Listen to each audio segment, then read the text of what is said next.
Alright guys, I'm back today. I'm going to try to do a short video. I've had a request by a couple of folks when I show pictures of these little custom body 3 and 4 stringers that I do. They want to know how I do the set neck in these things. So I'm going to try to do a video showing you how I do that, and let's get started. Okay, let me talk just a minute about the body that I'm going to be using today. This is one of the custom body shapes that I make using my CNC. And the way I make these, this started out life as just a simple 2x12 from Lowe's or Home Depot. I think I got this one at Lowe's. It's a southern yellow pine. It has some nice big grain that will stain nicely, and you can also do the burn things like I do on the license plate boxes, and really get some cool looks with these. And plus they're light, they're not super heavy. I start out and I'll hollow this thing all out. You can see I've got about a 2.5 inch chunk of material here, which is what I'll be gluing the neck into. I'll come down and have about a 2 inch deep pocket by probably about 3/4 inch coming down this way, and give me plenty of glue surface to glue that neck in. The back panel is just a piece of 1/4 inch plywood that just fits in here like so, and you can see I've got the holes where it'll attach to the tabs, so I get a good snug fit for the back of the guitar. And then also this little chunk of material here I put to kind of give me something to screw the bridge into. The bridge that I'm planning on using with this particular guitar is one of the 4-string hardtail roller bridges that I get from CB Giddy. They also have them in 3-string, and I really like to use these because it's really nice to have all that adjustment. So what I'll have to do before I start out here, you can see that my neck is still left long, and I've got a mark here which is approximately the 25 inch scale from where the nut will go. So I figure out about how many frets I want to have come into this. Sometimes I end up taking some frets off and not even using them and cutting it off. But in this case, I think when I come in at 2 inches, I'm going to want to try to take advantage of all these frets, the 21st, so I'll probably come and chop this off right below that 21st fret, and that should give me about 2 inches. And you can see from my mark, that means my bridge is going to fit somewhere in here, and it will screw right into that extra piece of material that I left underneath there. So I'm going to go ahead and mark this where I want to cut this off, and I'll go cut it off, and then I'll be back. Okay, so I'm back from a trip around back to cut this off. I actually used my bandsaw to cut this, and you can see it's quite a bit shorter now. It's only about 23 inches total, but it's going to go on there just about like that. And now I need to get set up to do my neck pocket. Now the way I do this is I have created a fixture, and this is just a piece of 1/2 inch MDF. I've got a referencing hole here, this where it says X -5, Y -5. What that means is that when I put this fixture, of course it'll go in the other way, but I always want to come from the center of my guitar, the center line of the guitar right here, and actually the center of the whole body. So I know that this hole is exactly 5 inches over and 5 inches up to make the center. So I can easily come out here, get my hole lined up, then put this in my fixture, tell it to go to 0, 0, and it'll come here, and then it will do my neck pocket. So let me show you how I set that up. Okay, so when I put this fixture on the bed of my CNC, I want to make sure that it is parallel to my gantry. So I have a few 1/4 inch holes that I put in using the spindle, and I just take these old router bits, and that way I can stick those in there and just kind of butt these up against there and know that I am now parallel to the gantry. and then I can just go ahead and fasten this down.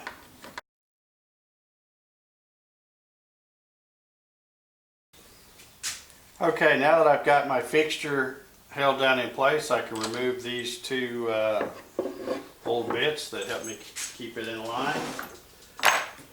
And now I'm ready to stick the body in.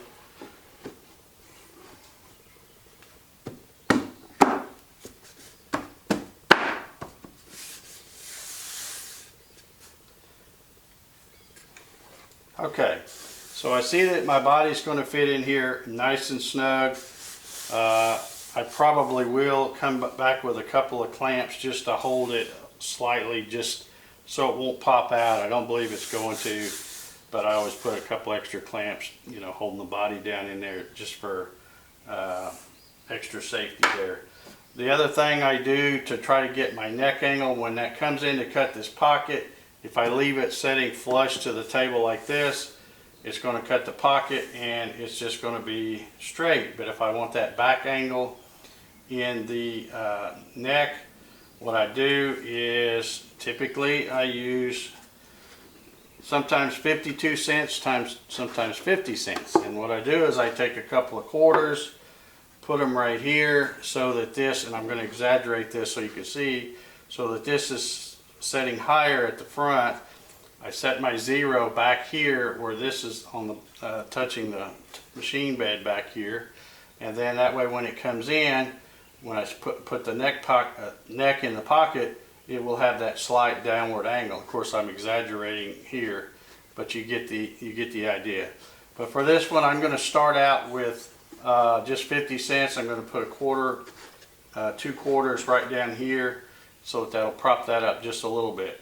But before I do that and get this all clamped in, since this is so close to this hole right here, I need to go ahead and set this aside, change my bit for the bit that I'm going to use, and go ahead and get the 0 set, and then I can move that out of the way, because this, trying to set this in that hole with this setting right here, I don't want the spindle to hit the body here. Okay, I've got my guitar body all clamped in. You probably can't see it, tell it from this camera angle, but this is touching the bottom of the tabletop here, and I've got a couple of quarters right here, which will give it just a slight angle so that when it comes in and cuts, I should have my back angle for my neck. I've also got a couple of little clamps here to make sure it stays down on those quarters. I've got my bit changed. I'm using a 1/4 inch down cut bit. I've already set my origin over here and did the 5 and 5 to get it back to the center. I've got my program loaded in. The other thing I had to do before I started is I wanted to measure how thick my neck was, not counting the fretboard, because I want the fretboard to stick up above this pocket. And I'm starting out a little shallow. It's measuring about 760, so I'm going to start off with 720. And then also I need to know the width, because I want a good snug fit when I glue that in. That's the secret to getting these things in there really good, is getting a really good snug fit and not too sloppy. So I'm going to start out with 1.5 inches. I've measured my neck and it is about 1.51, so it's probably not going to fit after the first cut, but I can then do an offset with the program to sneak up on it and get it perfect. So here we go. I'm going to fire it up and we'll start cutting the first pocket here.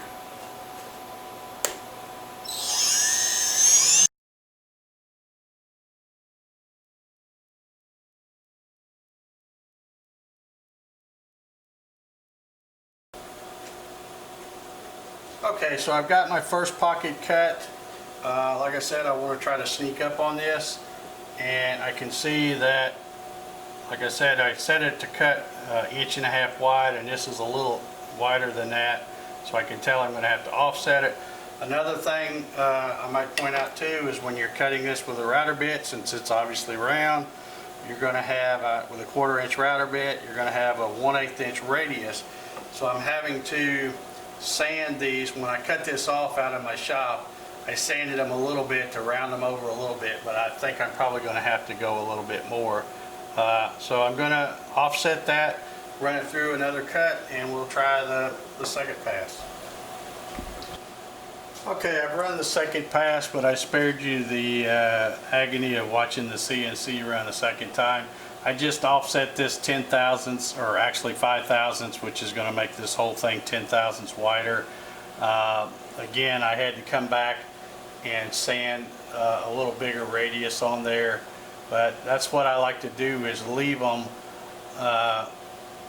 where you have to do a little sanding and then you get an absolutely perfect fit. I don't know if you can see it, there's hardly any gap right there. It really fits snug. It's nice and flush right here.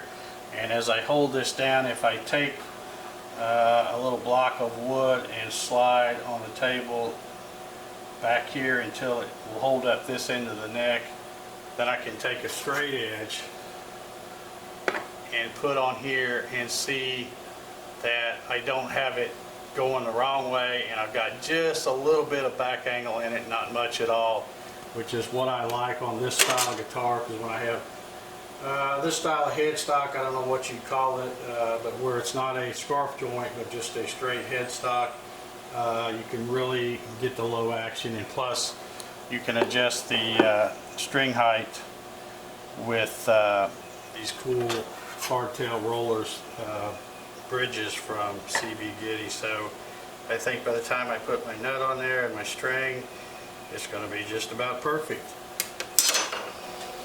Okay, so that's going to do it for this video. I'm really happy with how this turned out. Now that I've got that fit just the way I want, I'll be putting a finish on the guitar body and putting some lacquer and stuff on the neck. I still have to round over this neck. I do have my marks here, and I kind of put those on there as a preliminary measure, which it ends here, and I'll probably go ahead and bring the round over a little bit on down, and then of course I'll sand to get an even smoother shape on that. But I'll leave this part nice and square. I'll round that little corner off right there, and this is really kind of how the your typical solid body 6-string electric guitar would be done. Fender uses the bolt-on necks. Gibson is well known for their glued in or set necks. So that's what I like to use. You could do this the same way and drill some holes and put some screws in there if you wanted to. I prefer the glue method, because if you really sneak up on this and sand it and do what I just did to get a super good tight fit, really glue is all you need. I know there's probably a lot of you out there going, oh yeah, you got to CNC, that's easy to do. But let me show you. I have this little fixture here made, and this is how once I have this neck in here, where it's sitting like this will go around the neck, and this will help me to line up the bridge. Well, you can make a very similar fixture, if you don't have a CNC, and just use a hand router with a bit with a little bearing on it, and you can basically do the same kind of thing. I like doing it. I think I think they sound better when you try to leave as much hollow space in there as you can, and not have a big centerpiece. And to me, you're just taking up some of the space, and I like to leave them hollow to get a more fuller sound. So anyway, that's going to do it for this video. Jim, I think, was one of the people that had asked me to do this, and I can't remember who the other person was, but I hope y'all got something out of this video. If you did, please hit the like button or thumbs up or whatever down below. And if you're not already a subscriber to my channel, please consider subscribing and hitting the little notification bell, and you'll get notifications whenever I post a video. And I'm going to be doing a lot more videos like this, where I'm showing how I do this stuff with these guitars I make, because every time I make one of these things and post pictures, somebody says, oh, that's cool, how do you do that? So I'm happy to share my way of doing it. It's probably not the way to do it, but it's my way, so I'm happy to share that. So that's going to wrap this one up. I thank you very much for watching, and y'all have a great day.